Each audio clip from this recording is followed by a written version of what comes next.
another point, though. Because when I was in college, I studied sociology. Right. And what we learned was that racism is an institutional thing. It's not like, it's something that goes from the top down. In other words, it's not something, if somebody is, you can't be racist if you're in the oppressed minority. It goes the other direction. The majority is racist to the oppressed minority. So you'd have to call it something else besides racism, according to the sociology professors that I know. Well, I don't agree with those professors. I don't think every professor is right just because they're preaching. I don't think every teacher is right in their teaching. I don't think every professor is right in their teaching. Well, I think that's right. There you go. I believe that is. I would like someone to look this up for me. I believe that is more the definition of it, rather than the oppressed are racist. What they are reacting to racism from the oppressed position. So is that okay? No, regardless of what you call it. I don't call it if you want to call it. You can't call it racist. Is it okay to react to racism? I think it's absolutely. Is it okay to react to it? If this reverend went on for a long time. I think if it goes on for a really long time, you should probably react. How can you say, that's like, you can't say that that black people in this country who experienced slavery, and then in the past century, a lot of segregation, everything else, they basically, since the civil rights legislation, this group of people has had a modicum of freedom, actually, to eat in the same places you and I can eat, etc. So you can't say that now when somebody goes, hey, you know, white people act like da-da-da-da-da, that they are racist.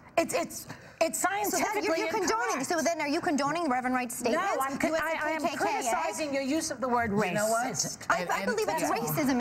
It's a form of bigotry. It's wrong. No matter what side it's coming from, it is wrong. Well, there's another racism. You know what? Racism is wrong. Let me ask you this: you were offended by Obama talking about his grandmother saying a typical white woman. Yes? Yeah, he was on a radio talking about his speech, which was an incredible speech, and I think to open up the dialogue about race is important to do. So let's really open the door. Yeah, we're doing it. And I think we've been doing it for a while. She said, you know, the point I was making about my grandmother was not that my grandmother harbors any racial animosity. She doesn't. But she's a typical white person who, you know, if she sees somebody on the street that she doesn't know, there's a reaction. Yeah. And I just think that's how we talk about y'all. Yes, but that to me seems wrong because I'm a typical white. Okay, say I'm a typical white person. No, you're not. You're talking about a woman of that era. I remember I was in Beverly Hills. I was in Beverly Hills and I was walking. Go ahead. His grandmother, who is of that era, but when I was walking in Beverly Hills, I remember it was an old white lady who was walking down the street, and I was walking with Jeff, and she just kind of, you know, and I thought, oh my gosh,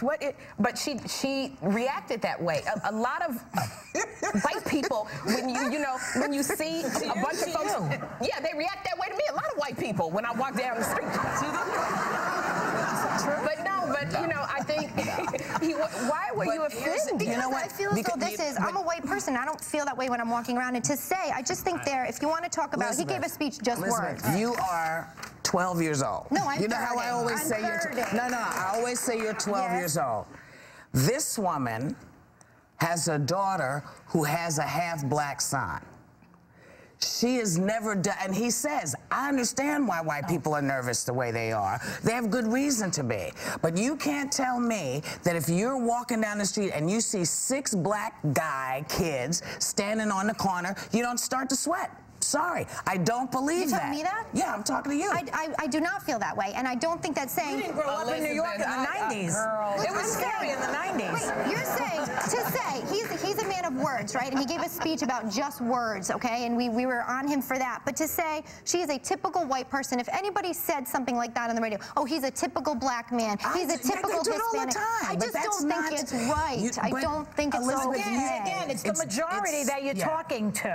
The majority of white people, they can take it, okay? It's not a group of people that have been oppressed for the past millions of years. I understand that, and I understand that pain. Not in this country. But I just want to know, when does it stop? Write me the rules then. Write me the rules on racism. Well, you know what? I am a typical white person because I'm constantly being mistaken for Angelina Jolie, and I've had it. I have had it. They must stop doing this. You know what? Racism is with us. The fact that we are in 2008 for the first time having the having the dialogue. Oh my goodness, having the dialogue is extraordinary. The fact that we can do this. Enjoy. Well, our crack research department has brought me a dictionary definition of racism.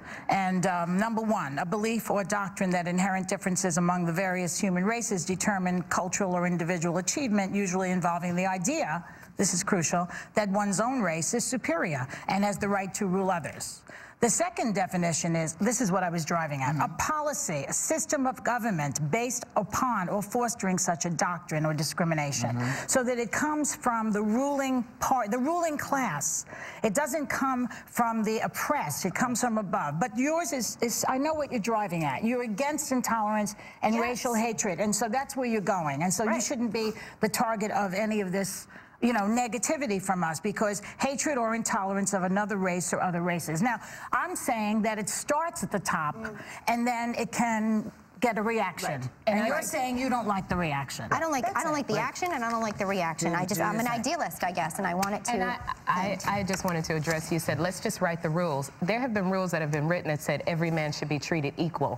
They've not been followed at all, you know, and so you have you have a class of people who are very angry. They're very angry, and they have a passion, and I wish that the rules could be followed. I really do. I said absolutely what you're saying, but one day. Listen, we don't, you know, rewriting the rules. Let's try to get back to the rules that were written. Well, and also, you know, you have to, I said to you, this to you guys before I left, you know, you have to understand that there's a whole group, a very specific age group that is still pissed, that is so angry, from sports to arts to politics, to anything, just normal everyday things where you were not a human being. And now that the conversation is being had, you're going to hear this response from folks. You're going to hear it. And what you have to understand is we have never dealt with this before, because there has never been a man poised, maybe, to become the president of the United States who wasn't a white guy.